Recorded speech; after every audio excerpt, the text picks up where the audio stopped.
L'armée arabe syrienne élimine plus de 20 terroristes dans une embuscade tendue à Al-Ghouta Est dans la banlieue de Damas.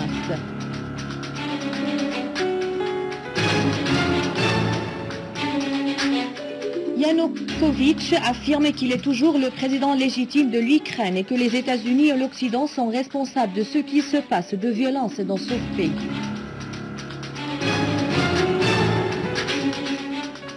À Beyrouth, Broujerdi affirme que la Syrie a récemment réalisé d'importants acquis militaires face au terrorisme takfiriste.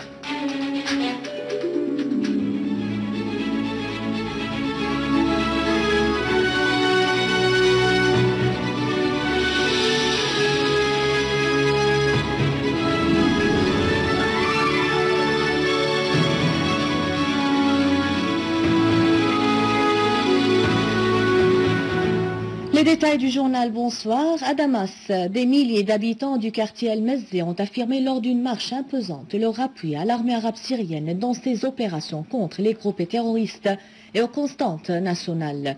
Les participants qui se sont rassemblés dans la région de Chersad ont hissé le drapeau national affirmant leur confiance en la victoire de l'armée arabe syrienne et leur attachement à la patrie.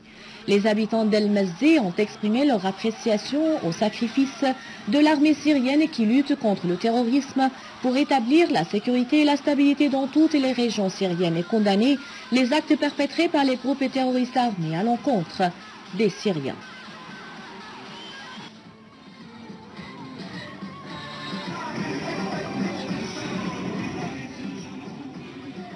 Les étudiants syriens à Moscou ont affirmé leur soutien à la patrie face au terrorisme perpétré par les groupes takfiristes.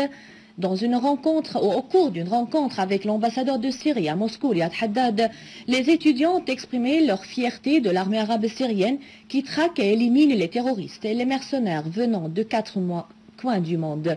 De même, les étudiants ont considéré que les discussions de Genève constituent une victoire pour la diplomatie syrienne qui avait insisté sur l'arrêt des violences et la lutte contre le terrorisme pour résoudre la crise en Syrie.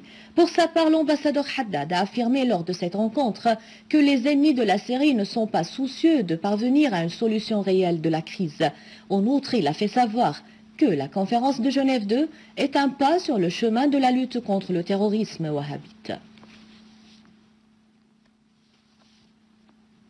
À Yabroud, plus de 20 terroristes ont été tués alors que d'autres ont été blessés dans une embuscade tendue par l'armée arabe syrienne alors qu'ils s'étaient infiltrés vers l'une des routes secondaires liant Al-Ghouta Est à Al-Qalamoun dans la banlieue de Damas. Toujours à Yabroud, une unité de l'armée arabe syrienne a liquidé un groupe terroriste armé affilié au soi-disant Ansar el-Khalifa. Parmi les terroristes liquidés figuraient le chef du groupe Nasser Nasser et Abu Bakr Sabouni et Abu Ali Halabi. Dans les fermes de Rima et près de l'usine de Khalaf à Yabroud, des unités de l'armée arabe syrienne ont détruit des repères des terroristes et 2 véhicules chargés de mitrailleuses lourdes. En outre, l'armée a tué 6 terroristes et blessé d'autres au mont Est de Der Atiya. À Homs, les services compétents ont régularisé la situation de 60 personnes impliquées dans les événements actuels, notamment dans les 2 localités de Dwer Sherqi et Dwer Gharbi et dans la région de Joub al-Jarrah. Selon une source du commandement de la police de Homs, la situation de ces personnes a été régularisée après qu'elles se sont engagées à ne pas commettre à nouveau des actes nuisant à la sécurité et à la stabilité de la patrie. À noter que les services compétents avaient régularisé auparavant la situation de 50 jeunes hommes évacués récemment des quartiers de la vieille ville de Homs.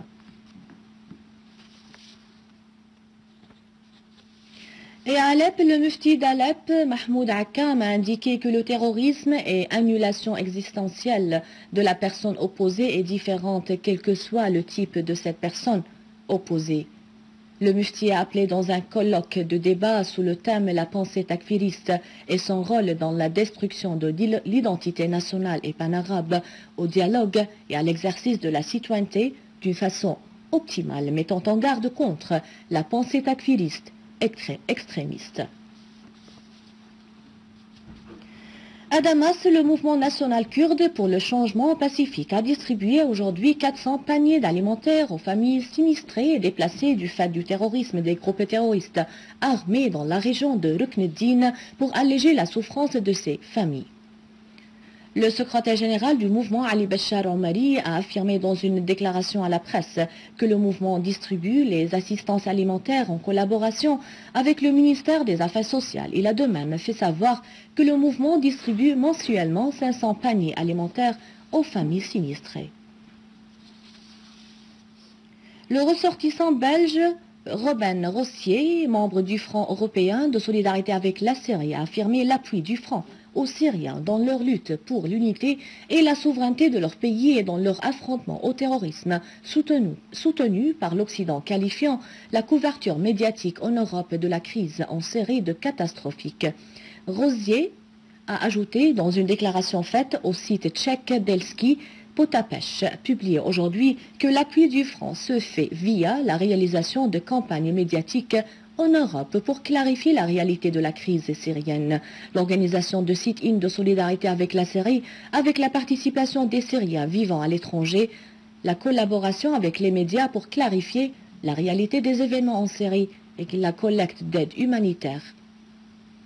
Il a également précisé qu'il a visité récemment la Syrie dans le cadre d'une mission d'information pour prendre connaissance de la réalité de la situation, soulignant que la tâche de l'information doit relever de la responsabilité des politiciens et des journalistes. Or, ceux-là n'accomplissent pas leur devoir d'une façon satisfaisante, à l'exception de quelques-uns d'entre eux.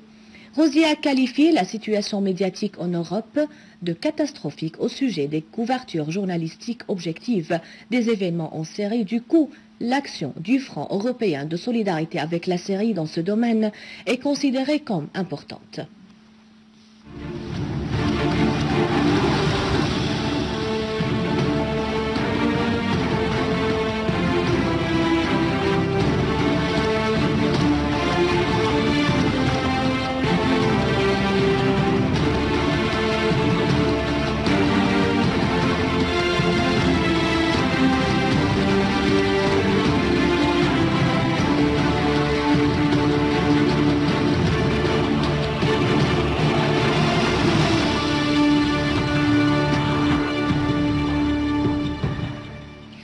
Aladdin Brougirdi, chef de la Commission de la sécurité nationale et de la politique extérieure au Conseil de la Choura iranien, a affirmé qu'il a constaté au cours de discussions effectuées avec les responsables libanais une concordance des points de vue sur la seule solution à la crise en Syrie qui réside dans le règlement politique.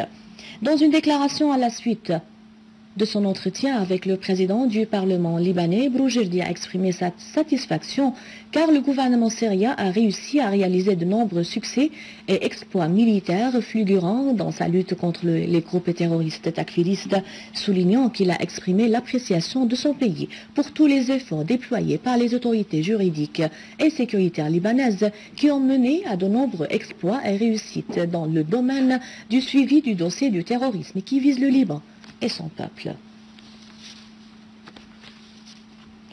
Une source au Kremlin a déclaré que la Russie ne négligera pas la demande d'aide du chef du gouvernement de la République autonome de Crimée, Sergueï Aksenov, et ce après que le président du Conseil des ministres de la République de Crimée ait présenté une demande d'aide au président russe de préserver la sécurité et la stabilité dans les territoires de la République.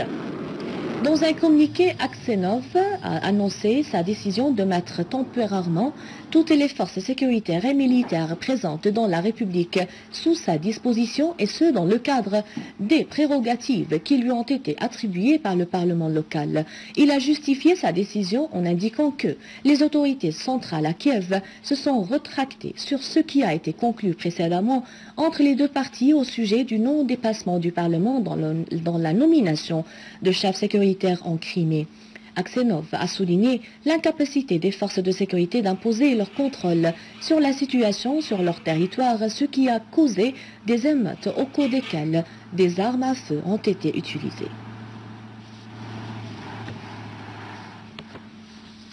Et le délégué permanent de la Russie auprès des Nations Unies, Vitaly Tchurkin, a affirmé, suite à une séance du Conseil de sécurité au sujet de l'Ukraine, que la présence des forces russes à Sébastopol est conforme aux accords russo-ukrainiens.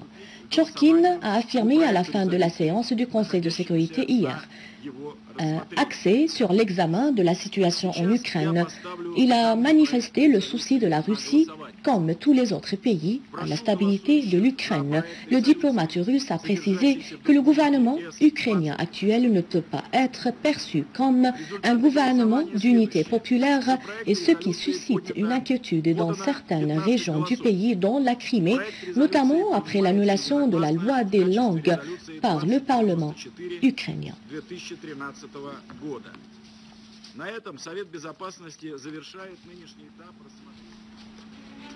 L'armée arabe syrienne élimine plus de 20 terroristes dans une embuscade tendue à Al-Ghouta Est dans la banlieue de Damas.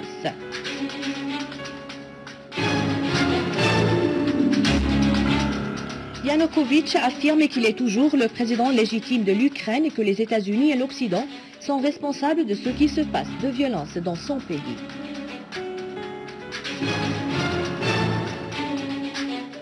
À Beyrouth, Broujerdi affirme que la Syrie a récemment réalisé d'importantes réalisations militaires face au terrorisme takfiriste.